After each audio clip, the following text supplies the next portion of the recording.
Il y a dans le Saint-Évangile de ce 31e dimanche du temps ordinaire de l'année A les paroles de Jésus que tout catholique a déjà eu à entendre sous forme de reproche. Ne donnez à personne sur terre les noms de père, les noms de maître, les noms de rabbi. Au fait, ces paroles soulèvent une question. Y a-t-il vraiment des préceptes moraux dans l'Évangile ? Et pour que vous compreniez la question, je vous rappelle d'autres paroles de Jésus qui posent le même problème. Si ta main gauche te conduit au péché, coupe-la. Si ton œil te conduit au péché, arrache-le. Dans l'histoire de l'Église, il y a de grands théologiens, de saints hommes qui ont pris ces paroles à la lettre et qui, pour garder la chasteté, entre autres, se sont castrés. Alors, que veut dire Jésus ? Il faudrait savoir que l'Évangile présuppose la philosophie. L'Évangile présuppose des traditions religieuses. L'Évangile présuppose l'Ancien Testament. Y a-t-il des préceptes moraux dans l'Évangile ? Oui, si le théologien n'est plus suffisamment philosophe. Écoutez ce que dit le pape Jean-Paul II à ce sujet. Si le théologien se refusait à recourir à la philosophie, il risquerait de faire de la philosophie à son insu et de se cantonner dans des structures de pensée peu appropriées à l'intelligence de la foi. Alors, on voit que si la théologie, la philosophie est en place, c'est-à-dire l'étude de toutes les modalités de l'être, l'intelligibilité de toutes les modalités de l'être, y compris Dieu, en ce moment, l'Évangile devient un secret, le secret du Père à ses enfants. Le secret du Père que Jésus est venu nous communiquer. Tout ce que j'ai appris de mon Père, je vous l'ai fait connaître. La philosophie nous permet de connaître, d'avoir l'intelligence de ce que nous devons faire pour Dieu.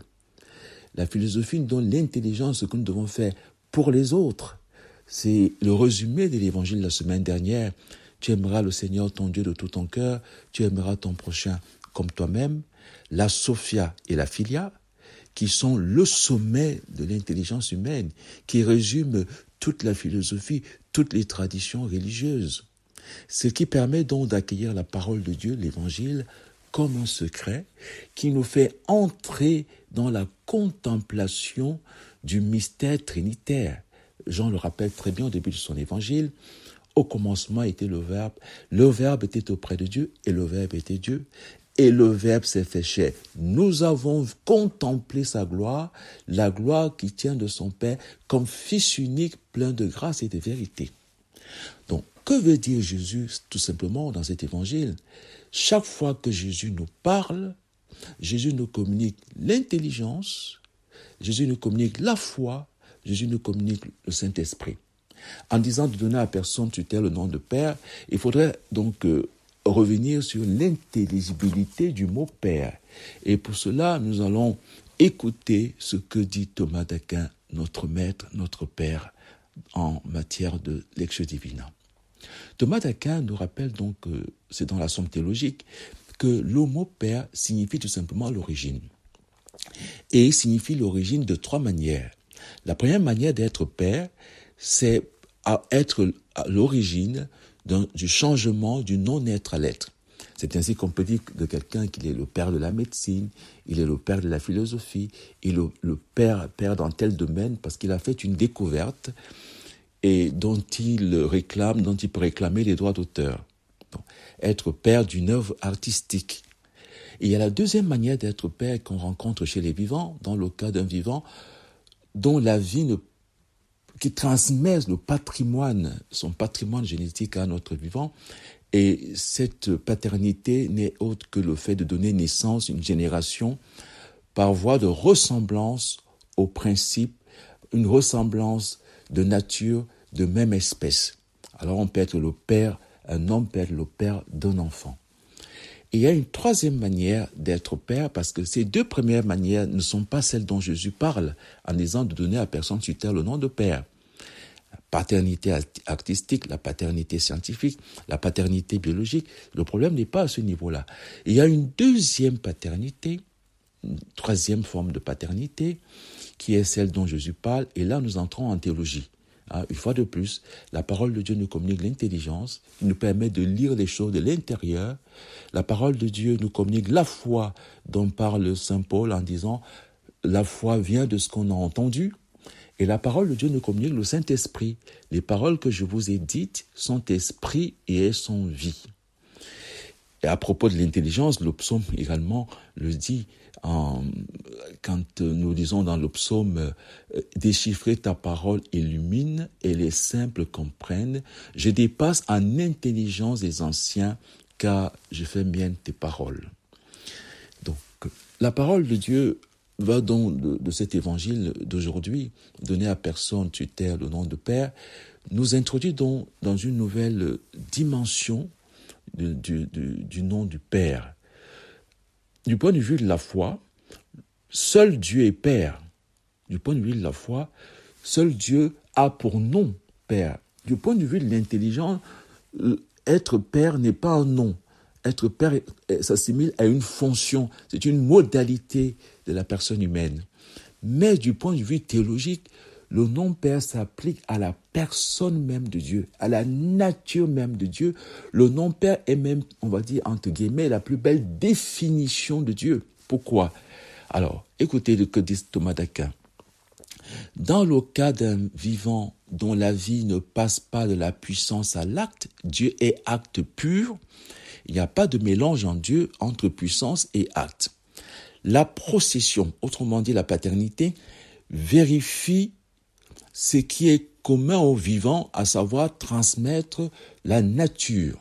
Or, en Dieu, la procession du Verbe a raison de génération. Pourquoi?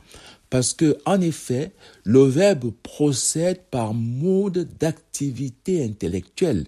On n'est plus dans le cas de paternité biologique, mais par mode d'activité intellectuelle, et c'est là une opération vitale. Il procède d'un principe conjoint et par assimilation formelle, car le concept de l'intelligence est la similitude de la chose connue, et il subsiste en la même nature, car en Dieu, l'intellection est identique à l'être. Ce que l'artiste a produit dont il est père, ce que l'homme a produit dont il est père, du point de vue biologique, en Dieu, cela s'accomplit du point de vue de l'intellection qui est identique à l'être. Jésus peut donc dire, qui m'a vu a vu le Père. Le Père et moi, nous sommes un. Ce que Dieu, dans sa pensée, engendre, est identique. Le fruit de la pensée de Dieu est identique à la nature de Dieu. La pensée de Dieu est Dieu lui-même, ce qui n'est pas le cas de l'artiste, ce qui n'est pas le cas du scientifique, ce qui n'est pas le cas de l'homme du point de vue biologique. Parce que quand un enfant perd son père, il devient orphelin. Parce que l'enfant peut vivre, peut subsister à son père parce qu'ils sont différents. Ils sont de même nature, mais chacun d'eux a son existence propre. Or, en Dieu, le Père et le Fils sont un du point de vue de l'exister. Donc, c'est en Dieu que le mot Père se vérifie de manière parfaite. Donc, lui seul peut recevoir le nom du Père. Lui seul peut se faire appeler Père. Et Jésus l'a dit dans sa prière, quand vous priez, dites notre Père. Et Saint Paul le rappelle, l'Esprit crie en nous, Père. La paternité donc à Dieu est donc cette fécondité gratuite, c'est la gratuité absolue de Dieu. Cette gratuité qui fait que le Fils qui subsiste dans le Père, tout comme l'Esprit qui procède du Père et le Fils, sont un avec le Père parce que c'est la manifestation de la gratuité absolue de Dieu. Alors, du point de vue donc maintenant du Saint-Esprit, la parole de Dieu nous communique le Saint-Esprit, c'est ça qu'il faudrait retenir. En disant ne donner à personne le nom de Père, Jésus nous rappelle que Dieu seul peut le faire. Dieu seul est Père et Dieu seul peut faire de l'homme un Père. C'est la première fois que cela nous est révélé, c'est dans le livre de la Genèse au moment de la création. Faisons l'homme à notre image selon notre ressemblance, signifie que Dieu a fait de l'homme un Père avec le Père, un Fils avec le Fils, l'Esprit avec le Saint-Esprit. D'ailleurs, Dieu dit à propos d'Abraham, tu ne t'appelleras plus Abraham, tu t'appelleras Abraham, c'est-à-dire père d'une multitude. Dieu fait d'Abraham père avec lui le Père. Vous voyez, cet évangile est très beau parce qu'il nous rappelle que Dieu veut partager avec nous, et c'est ça le mystère de la grâce, ce qui est sa richesse, sa beauté propre, son propre mystère, il le communique aux hommes. Jésus peut dire donc dans l'évangile, qui m'a vu a vu le Père. L'ange dit à Joseph qu'il sera père, il deviendra le père du Fils unique de Dieu. Et c'est à Joseph, à l'homme, qu'il est donné de nommer l'enfant qui va naître. Tu l'appelleras Emmanuel. C'était dans la tradition juive, ça, il revenait au père de donner le nom au fils.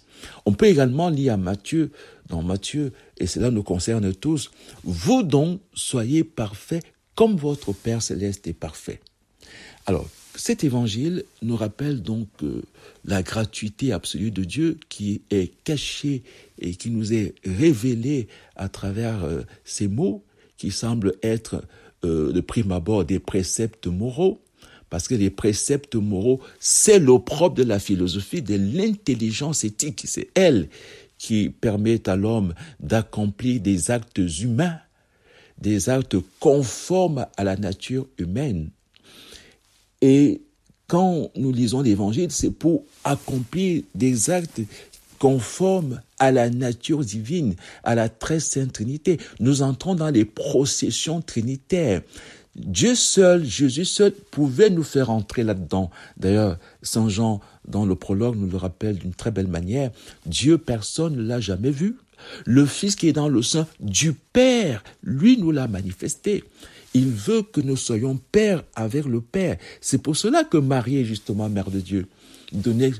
On ne peut donner à personne sur terre le nom de mère de Dieu, parce que cela est, du point de vue de l'être, cela est impossible. Et justement, l'ange dit à Marie que rien n'est impossible à Dieu. L'Esprit Saint viendra sur toi et Dieu accomplira à travers son esprit la merveille des merveilles de nous faire participer à sa nature. Saint Pierre nous le rappelle, il nous a fait participants de sa nature. Tout cela peut paraître compliqué à comprendre, mais c'est pas une raison pour ne pas le comprendre. Au contraire, je pense que nous avons besoin d'être formés, nous avons besoin de faire de la philosophie et de faire surtout de la théologie, pour contempler le mystère, pour ne pas ramener la religion à des préceptes moraux qui sont l'opprobre de la philosophie, pour ne pas ramener la religion à la superstition, pour ne pas ramener la religion à un mythe, pour ne pas réduire Dieu à une valeur, car Dieu est la vérité, la lumière qui éclaire tout ce qui est dans le monde. Le Verbe est la lumière qui éclaire tout homme. Écoutez ce que dit le prophète Osée. Mon peuple sera réduit au silence, faute de connaissance. L'ignorance fait beaucoup de tort à Dieu, parce que Dieu est un mystère à contempler.